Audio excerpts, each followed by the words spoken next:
Many thanks for staying with us on the newsroom. I am Tamilore Akinkwolye. The Presidential Election Petition Tribunal has adjourned the petition filed by the Allied People's Movement (APM) to June 21st for hearing. The court has fixed June 19 to commence the hearing of the petition filed by the APM, challenging the victory of President Bola Tinubu and Vice President Kashim Shettima of the All Progressive Congress (APC) in the February 25th election. The party had applied to the court for a date to commence the hearing of the petition against the result of the presidential election, which had earlier been delayed over the inability to obtain a Supreme Court judgment.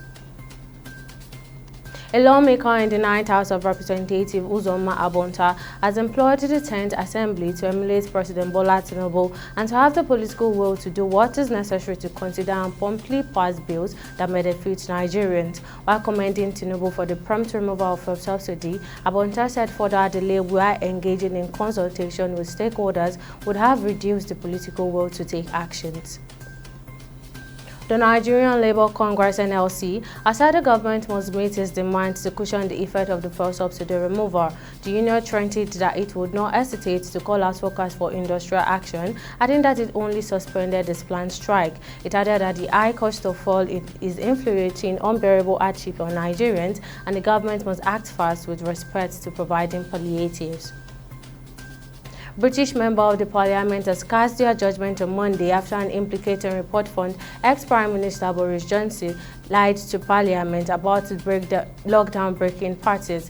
Johnson and his Dwindlist supporters had portrayed the report by the Common Privilege Committees as a witch hunt, and he resigned as a member of the parliament just before its publication.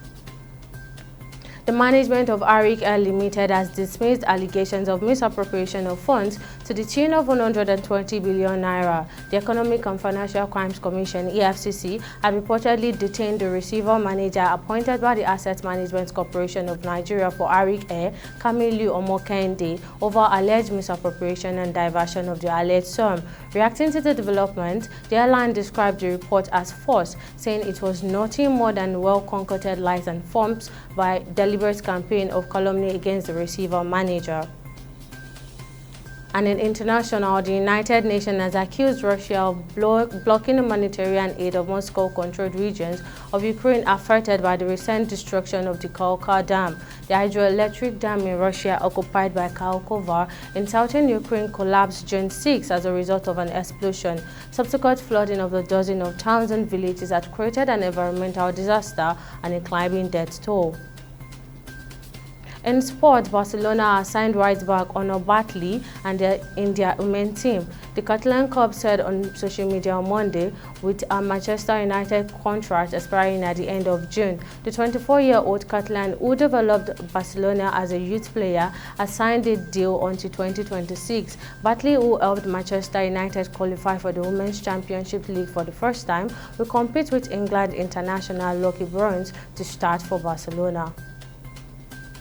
And that's all on the newsroom. Tune in again for more stories. Thank you for watching.